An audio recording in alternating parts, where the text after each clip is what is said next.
halkaa la mida u dirayaa madaxweynaha qiimaha badan ee dalka jamhuuriyadda Jabuuti ee af Soomaaliga heeganka u ah ee dhaqaalaha badan ku bixiyay taariikhdii Sayid Maxamed Cabdullaahi Xasan sidii loo qori lahaa mudane madaxweyne Ismaaciil Cumar Geelle waxaan madaxweyne baaq kuugu dirayaa adigana inaanad faraha ka laaban diiwaanka Sayid Maxamed Cabdullaahi Xasan ee sawirkaagu ku yaallo ee quruxda badan ee yaallee faafay buuggan laga soo daba saaray ee meelka dhaca iyo lafjabka ku ah taariikhdii sayidka si degdega mudane madaxweyne inaad uga qayb qaadato majara habowga taariikhda ummadda Soomaaliyeed halyeygeeda loo geysanayo ayaan kaa codsanayaa culimo awdiinta iyo waxgaradka iyo inta aqoonta leh iyo inta wada dhalashada midnimada iyo isukeenka ummadda Soomaalida ka shaqaynaysa darisnimada iyo jaarka inta ogol haddaynu reer Soomaaliland nahay walaalaheena reer Itoobiya jaar baynu nahay xiriir ganacsi bay naga dhaxeeya waynu isdhalay ma ogolin sidan oo kale inay buug sidan oo kale u qoraan ka qoraan gaariye hadraawi inay ka qoraan xasan gare inay ka qoraan ma ogolin haddii aynu se tan ogolaanno waxay noqon doontaa sunne nin waliba siduu doono uu u qoro taas waa mid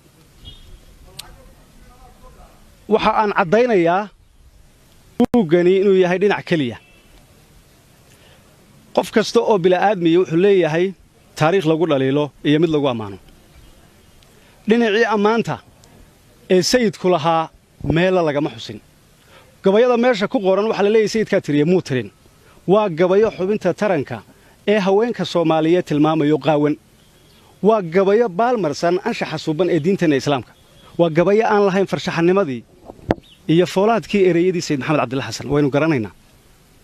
sayidku hore uga hadlay wuxuu yidhi allow yaa aflama daaliyay iga asluubaysta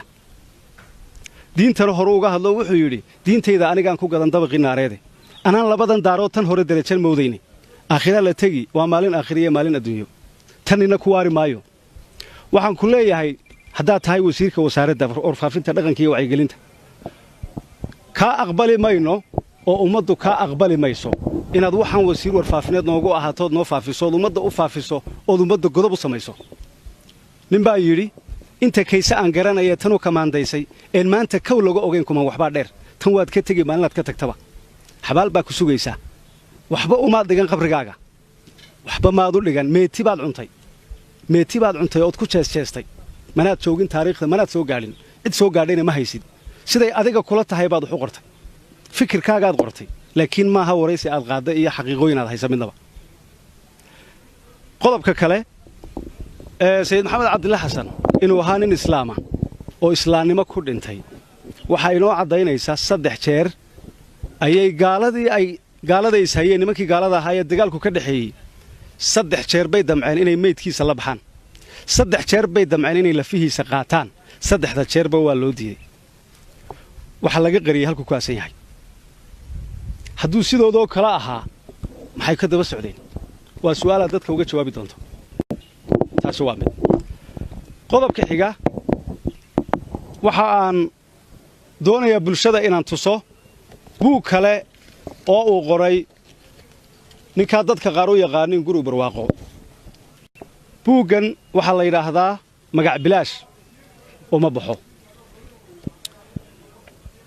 buuggan waxa maqaal dheer ku darsaday nin gaala oo dalka Ruushka u dhashay oo la yiraahdo George Kiptis ninkani isagoo ammaanaya ninka buuggan qoray maanta wasiirka warfaafinta wuxuu odhanayaa guri barwaaqo nin aad taqaanid yaa tahay lama yiraahdo good morning waxa aan la yaabanahay sida quman ee cad ee qoraagu wax inoo fahamsiiyo waxa aan la sii yaabanahay aqoonta uu leeyahay dalka Soomaaliya dabeecadiisa iyo dhaqankiisa markii aan buuggiisa akhrisanayay ayaan marar badan isweydiiyay su'aal ah odaygu isagu ma wax walba ogaalba mise waa alla ka yare inna lillahi wa inna ilayhi raaji'uun mudane madaxweyne ninka aad ummadda wasiirka uga dhigtay waa ninka buuggiisa waxaasi ku qoran yihiin waa ninka waxaasi ku yaalaan bal diinta uu haysto ummadda ha ka dhaadhiciyo ha ka warramo ha la weydiiyo waxaan buuggiisay ku yaaleen cid kale umay qorina isaga ayaa qoray isagaa qoray tafatirihu isagu ahaa shirkadda daabacday waa asal shirkadaha wax daabacaya laftoodu waxa loo keenaya inay hubsadaan baa wanaagsan waa ninka gaalkii ku sheegay alla ka yare ee buuggiisa waxaasi ku yaaliin bal haddaba isagu diintu aaminsan yahay dadka ha uga warramo sayid maxamed cabdulla xasan diintiisu islaam bay ahayd ilaahay qabriga ha u nuuro isaga iyo intii islaamay dhimatayba waxa kala cadayn doontaa ninna taariikhda gabayadiisa sheegaya islaamnimadiisa ninkana waxa sheegi doona waxa halkan ugu yaala isaguma wax walba ogaal baa mise waa alla ka yare ayaa ugu qoran waa ninka dadku u yaqaanin guri barwaaqo anigu ma odhanayo waa guri barwaaqo wuxuu yahay halkanay ku qoran tahay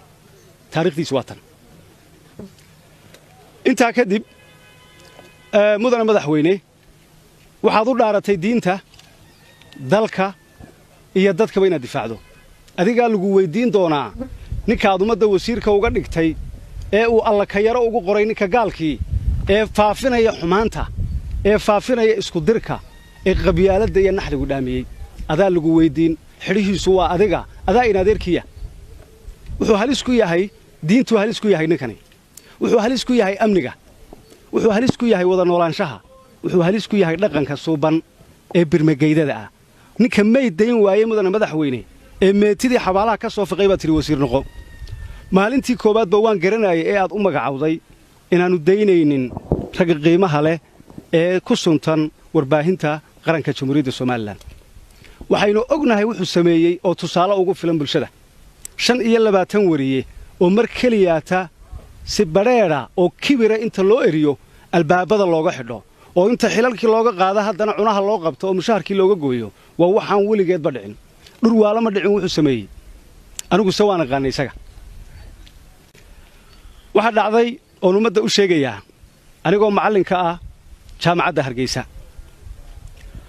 oo macallin ka noqday allah u naxariistay gaariya markuu dhintay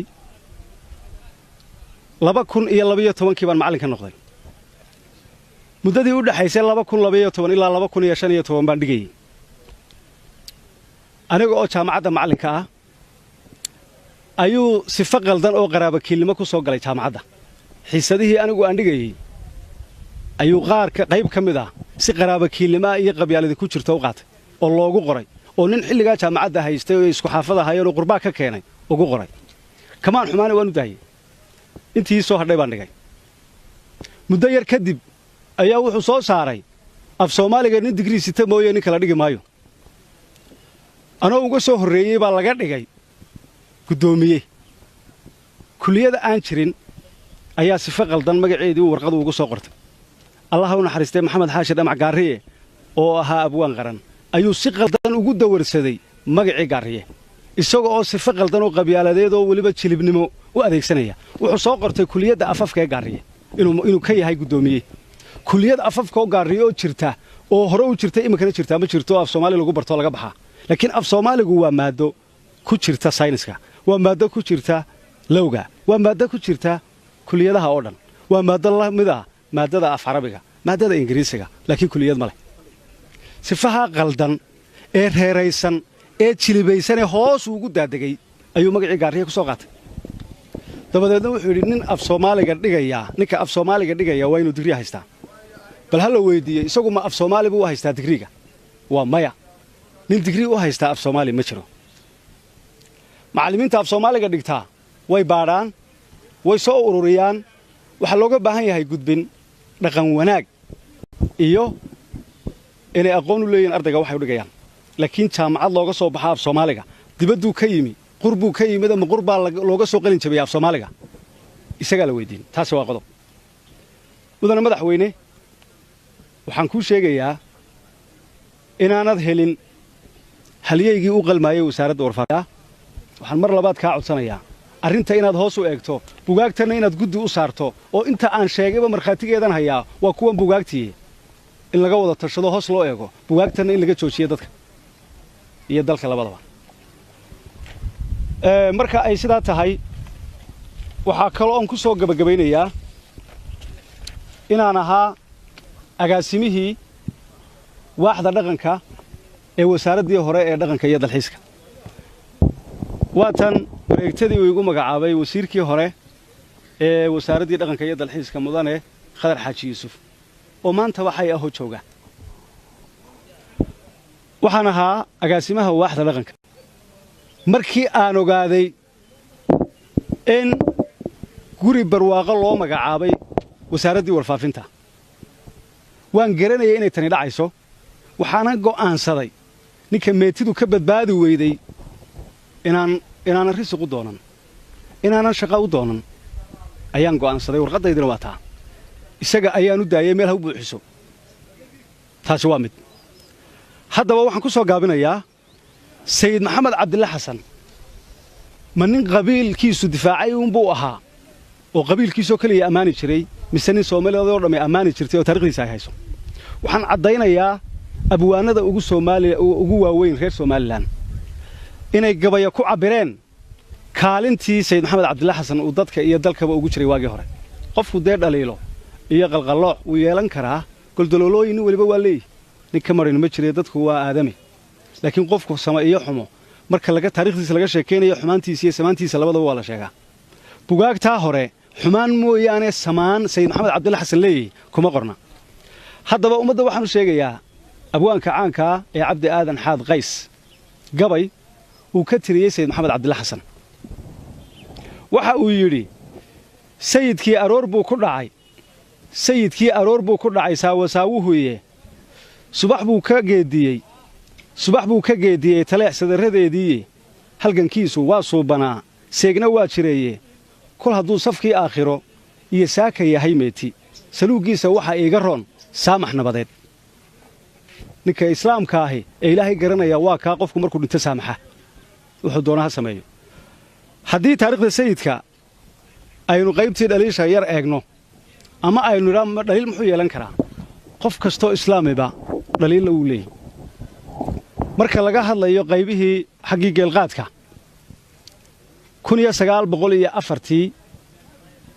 reerkii u horreeyey ee ay daraawiishtu geel ka qaaddo ah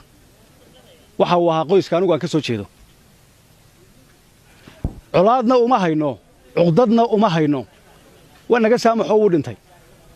isaga laftiisuna masafuu ku cabbiray oo wuxuu yidhi dayax weerar jeer hore